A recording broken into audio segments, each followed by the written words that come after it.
세계 최고의 인재들만 모인다는 미국의 하버드 대학교. 이곳의 한 교수가 자신이 교수 이전의 사업체에서 근무했을 때의 경험을 떠올리며 한국만은 유일하게 성공했다며 강의를 이어나가고 있는데요. 그리고 교수의 강의는 전 세계로 퍼져나가며 큰 화제가 되었다고 합니다. 그렇다면 하버드 교수가 대체 무슨 연설을 했던 것일까요? 안녕하세요. 저는 미국 출신의 베스라고 합니다. 저는 중학생 때까지만 해도 인생에 그다지 흥미를 느끼지 못하는 애늙은이였는데요. 저는 소위 중2병이 심하게 왔고 어차피 공부를 열심히 해봤자 아무런 의미가 없을 거라고 생각했죠. 하지만 고등학교에 입학하기 직전 저는 충격적인 경험을 하게 됩니다. 바로 사업가셨던 아빠를 따라 중동 지역을 한 바퀴 돌게 되었는데 그렇게나 적개심이 많고 서양인들을 못 믿어하던 중동 사람들이 한국 기업이나 한국인들만 보면 완전히 마음을 열고 신뢰하는 모습을 보였거든요. 그리고 이러한 상황은 아프리카 국가들에서도 마찬가지였고 저는 도대체 한국만은 왜 이렇게 사랑받고 있는 건지 너무나도 궁금해졌습니다. 아무리 생각해봐도 한국은 아프리카나 중동 지역과는 너무도 멀리 떨어져 있는 국가였고 도저히 이들과 관련이 없어 보였거든요. 그렇게 저는 한국이라는 국가에 대해 호기심을 갖게 되었고 한국에 대해 공부를 하면서 이 나라에 대해 더욱 자세하게 알아보고 싶다는 생각을 하게 되었습니다. 그리고 이러한 한국에 대한 호기심은 염세주의자였던 저를 완전히 바꿔주었고 결국 저는 고등학생 때부터 밤낮으로 공부한 끝에 미국 최고의 명문대학교라는 하버드 대학교에 입학할 수 있었죠. 하버드 대학교에 입학하고 더 다양한 사람들과 만나다 보니 저는 한국이 생각보다 훨씬 더 유명한 국가라는 것을 깨닫게 되었습니다. K-팝과 한국 드라마, 그리고 한식까지 한국 문화는 그야말로 하나의 브랜드로서 전 세계 사람들의 사랑과 환호를 받고 있었고 저는 이러한 상황에 꽤나 당황하기도 했어요. 사실 저는 TV를 통 안 봐서 요즘 유행하는 것들에 대해 딱히 관심이 없고 그저 제 지적 호기심에 대한 욕구만 채우고 싶은 게 다였거든요. 그래서 대학교 입학 전까지는 한국이 문화적으로도 매우 수준 높은 모습을 보여주는지도 몰랐어요. 그런데 한국은 각 나라들과의 무역적인 부분에서도 뛰어난 기술력과 문화, 그리고 경제력 부분에서도 몹시 유명했고 또 전 세계적인 신뢰와 사랑까지 받고 있다니 저는 도대체 한국만 이러한 전 세계인들의 짝사랑을 독차지하는 이유가 뭔지 너무나도 궁금해졌습니다. 아니 오직 한 국가만은 한국을 그다지 좋아하지 않는 것처럼 보이긴 했습니다. 그건 바로 중국이었죠. 중국 학생들은 한국의 문화는 전부 중국 문화에서 기원된 가짜일 뿐이며 한국의 발전사 또한 미국에 의해 과장된 소설일 뿐이라고 주장했거든요. 그러면서 중국이야말로 진정한 기적 같은 발전을 이룩했고 현재 중국 문화를 그대로 베낀 한국 문화가 전 세계적인 인기를 끄는 것을 보면 그만큼 중국이 찬란한 문화 수준을 가졌다고 볼 수 있다고 했는데요. 또한 중국이 미국을 넘은 세계 패권국으로 발돋움한 것을 보면 중국이 얼마나 우수하고 저력 있는 국가인지 알 수 있다며 으름장을 놓았죠. 처음에 저는 중국인들의 억지가 또 시작됐구나 싶어 그저 표정을 찡그릴 뿐이었습니다. 그러나 미국 대학교 내의 중국인 학생들의 숫자는 워낙 압도적이었고 저는 점점 이들의 주장에 빠져들기 시작했죠. 학교 복도에서도 운동장에서도 심지어 식당에서도 중국인들은 누군가에게 들려주려고 작정이라도 한 것처럼 자꾸만 영어로 해괴한 논리를 주절댔고 결국 저는 한국의 성공은 전부 중국 덕분이고 중국이야말로 진정으로 대단한 국가라는 이들의 주장이 머릿속에 맴돌 지경에 이르렀습니다.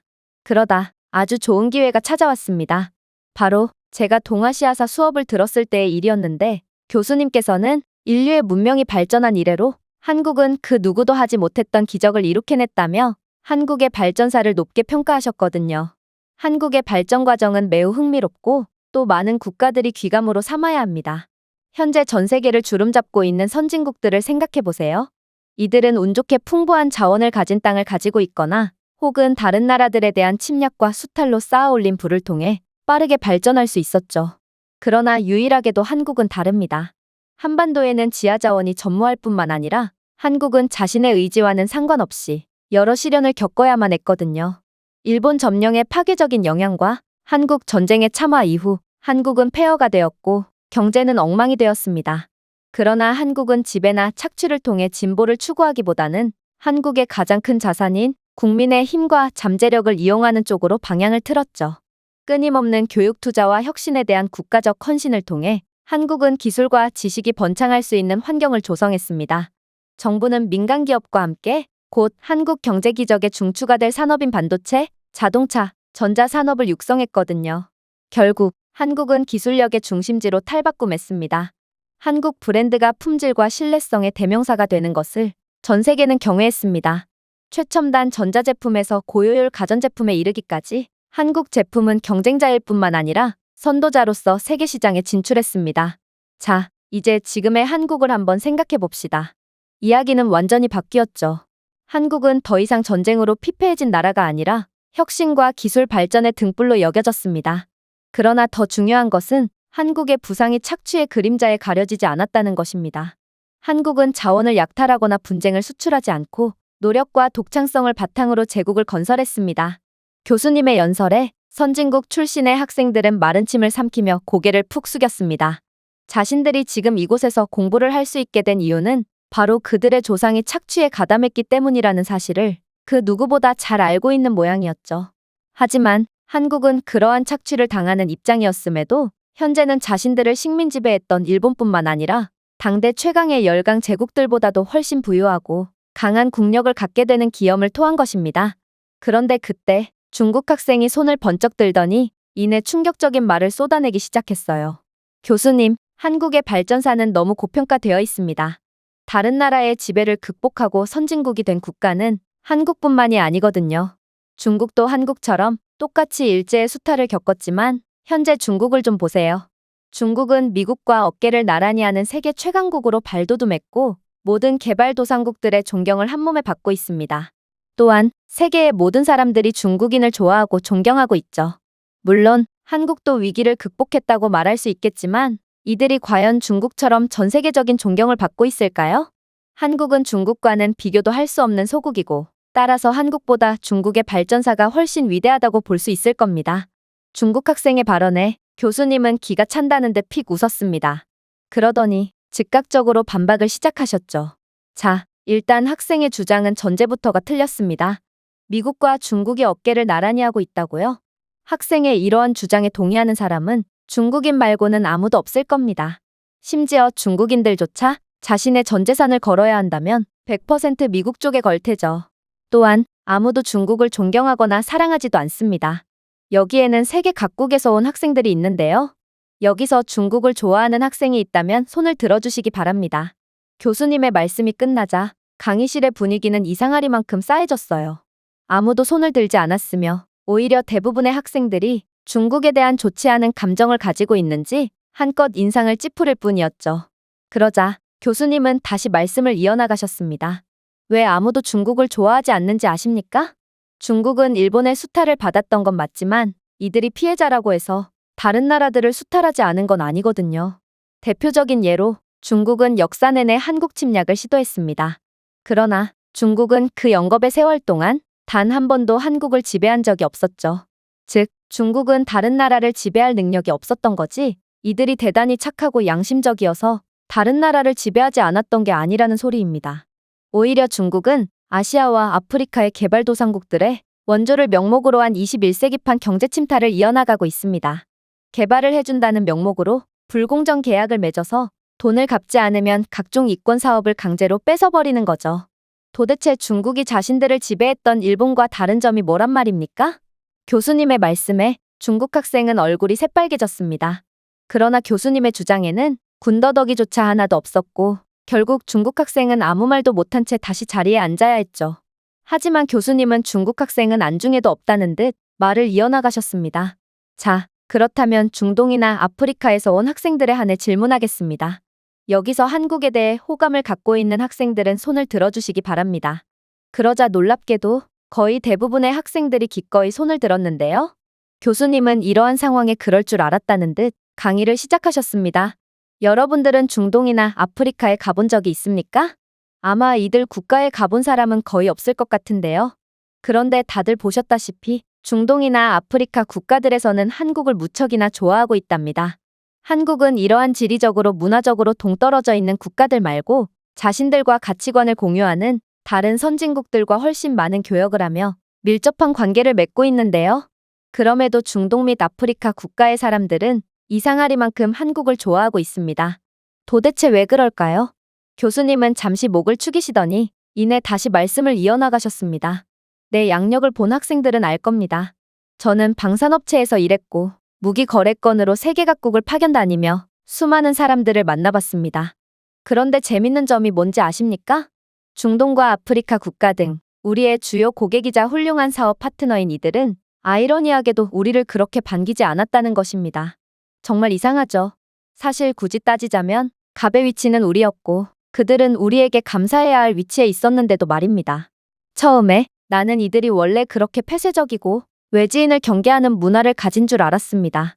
하지만 나는 우연히 LG와 삼성 등 한국 기업에서 협상을 하러 온 한국인들을 보게 되었고 이들은 나와 완전히 다른 대우를 받고 있다는 사실을 알게 되었습니다. 중동과 아프리카의 사람들은 한국인들만 보면 웃음이 끊이질 않았고 여러 농담을 건네고 각종 혜택들을 기꺼이 내주며 이들을 환영했거든요. 그래서 나는 엄청난 불합리함을 느꼈습니다. 그리고 한 번은 맹렬히 따지게 되었죠. 그런데 이들은 이내 충격적인 이야기를 해오더군요. 이봐요, 미국 양반. 미국이나 유럽처럼 당신들 같은 서방 세계에서 온 사람들은 다른 나라를 수탈해서 얻은 문명으로 무기를 만들고 우리에게 피를 대가로 치러야 하는 무기를 판매하고 있습니다. 반면에 한국은 우리에게 뭘 판매하는지 아십니까? 한국은 침략을 당해서 모든 것을 빼앗겼던 국가임에도 자신들만의 노력으로 세계 최고의 기술 강국이 되었고 우리의 삶을 윤택하게 만들어주는 에어컨과 자동차, 세탁기, 그리고 휴대폰 등을 판매합니다. 당신들의 무기에는 개발도상국들의 피가 묻어있지만 한국이 만들어낸 제품들에는 이들의 땀방울과 희망이 깃들어 있단 말입니다. 나는 한국을 보며 우리나라도 언젠가는 한국처럼 할 수 있을 거라는 희망을 얻고 있고 그건 우리나라의 국민들 모두가 마찬가지입니다. 그런데 당신은 무슨 낯짝으로 한국만 편애한다며 내게 화를 내고 있단 말입니까? 나는 당황할 수밖에 없었습니다. 한국의 역사적인 관점에서는 생각해 본 적이 없었거든요. 그날 이후 나는 한국에 대한 엄청난 관심이 생겼고 미친 듯이 한국을 공부해보기 시작했습니다. 그리고 한국은 다른 선진국들과는 완전히 다른 발전 방식을 택했다는 것을 알 수 있었죠. 바로 한국의 발전 접근 방식은 혁신을 통한 성장이라는 철학을 특징으로 한다는 것입니다. 한국은 기술에 투자했을 뿐만 아니라 기술이 윤리적이고 세계적으로 유익하도록 보장하는 데에도 투자한 국가입니다. 삼성, LG, 현대와 같은 한국 기업들은 이제 품질과 혁신, 신뢰성과 동의어가 되어 글로벌 무대에서 경쟁할 뿐만 아니라 선호되는 공급자로서 경쟁합니다. 하지만 한국에 대한 세계의 신뢰는 기술적인 업적을 넘어서서 확장됩니다. 그것은 또한 국제평화와 협력에 대한 한국의 헌신에 뿌리를 두고 있습니다. 많은 선진국들의 침략의 역사적 서술과 달리 한국의 이야기는 갈등과 정복보다는 회복력과 상호이익을 통해 상승하는 것 중 하나입니다. 게다가 K-팝과 드라마, 그리고 요리를 통한 한국의 문화적인 영향은 기술적이고 경제적인 메시지를 강조하는 소프트 파워의 이야기를 엮어냈고 노력, 창조성, 그리고 공동체의 가치를 증진시켰습니다. 오늘 이 자리에 모여 한국이 주는 교훈을 돌아봅시다. 한국은 진정한 발전, 즉 지속 가능하고 정의로운 것은 힘 있는 소수가 다수를 짜내면서 독차지하는 것이 아닌 인류 모두를 고양시키는 공정과 혁신의 원칙에 뿌리를 두어야 한다고 우리에게 가르칩니다. 순간 강의실에는 선진국 출신의 학생들의 부끄러움의 적막과 개발도상국 학생들의 희망에 찬 눈동자가 공존했습니다. 그리고 벼랑간 에티오피아 출신이 한 학생이 번쩍 일어났죠. 저는 고향 마을에서 한국과 중국의 원조를 직접 경험해서 확실히 말할 수 있습니다. 중국이 들어오면 처음에만 좋고 결국 모두가 힘들어지고 상황은 악화되기만 하죠. 이들은 우리가 갚지도 못할 정도의 돈을 억지로 빌려주고 도와주는 척하며 결국엔 우리의 모든 것을 앗아가 버리거든요. 그러나 한국은 중국과 완전히 다릅니다. 한국은 에티오피아뿐만 아니라 여러 개발도상국들을 무상으로 도와주고 있거든요. 그리고 꼭 현지인들을 고용해서 일자리 창출까지 도와줍니다. 그야말로 우리에게 지속 가능한 성장이 무엇인지 몸소 가르쳐주는 것입니다. 그래서 모두가 한국을 좋아합니다. 사실 한국은 이럴 이유가 없습니다. 중국과는 달리 한국은 우리에게 어떠한 이권과 혜택도 바라지 않거든요. 심지어 다른 선진국의 봉사단체는 과거의 일을 반성한다는 목적이라도 있지 한국은 다른 나라를 침략한 적도 없기에 이러한 목적도 없습니다. 한국은 그저 자신들이 힘들어 본 경험이 있기에 그저 선의 하나로 이러한 아름다운 베풀음을 실천하는 것이죠. 에티오피아 학생의 말이 끝나자 강의실 내에는 훌쩍이는 소리까지 나며 분위기가 후끈 달아올랐습니다. 그리고 교수님은 에티오피아 학생의 말에 박수를 보내더니 숙연한 표정을 지으며 강의를 이어나갔죠. 우리는 모두 반성해야 합니다. 우린 지금 중국을 예로 들었지만 사실 제국주의 시대의 모든 국가들이 마찬가지거든요. 이들은 21세기판 경제 종속을 통해 개발도상국들을 쥐어짜고 있습니다. 하지만 이제는 모두가 한국을 주목해야 합니다. 한국은 다른 나라들을 침략하지 않으며 착하고 성실하게 살고도 충분히 많은 부와 명성을 누릴 수 있다는 것을 몸소 보여주었거든요. 보세요. 전 세계를 통틀어봐도 누가 그 어떤 나라와도 척을 지지 않고 모든 국가들과 친하게 지낼 수가 있을까요? 한국은 문화와 종교, 경제를 초월한 최고의 선진국이고 이 나라가 보여준 혁신과 헌신을 모든 나라들이 본받아야 합니다. 특히나 중국이 미국과 겨루고 싶다면 더더욱 한국을 존경하고 이들에게 배워야 합니다. 한국은 윤리적 발전을 위한 희망의 등불이거든요. 이것은 다른 나라를 깎아내리는 것이 아니라 자신을 강화하고 세계의 이익을 위해 자신의 발전을 공유함으로써 세계 무대에서 선진적인 지위를 얻을 수 있다는 증거이기도 합니다. 바로 전 세계 어디에서도 인정받지 못하고 있는 중국에 가장 필요한 부분이라고 할 수 있죠. 교수님의 말씀이 끝나자 모든 학생들은 그저 입을 벌린 채 반쯤 넋이 나가버렸습니다. 그리고 저 또한 선진국 시민으로서 부끄러움을 느끼며 한편으로는 제가 한국이라는 나라를 좋아하고 이 나라를 위해 그동안 열심히 달려온 보람이 있었구나 싶어 벅차오르는 감정도 느꼈죠. 저는 알면 알수록 더욱 궁금해지는 한국이라는 나라의 매력에 푹 빠져버렸고 이번 방학에는 반드시 한국을 직접 방문해서 이 나라에 대해 하나부터 10까지 전부 탐구해볼 생각입니다. 제가 준비해온 내용은 여기까지입니다. 끝까지 시청해주셔서 진심으로 감사드리며 여러분들의 구독과 좋아요, 알림 설정은 영상 제작에 큰 힘이 됩니다. 이상 세모튜브였습니다.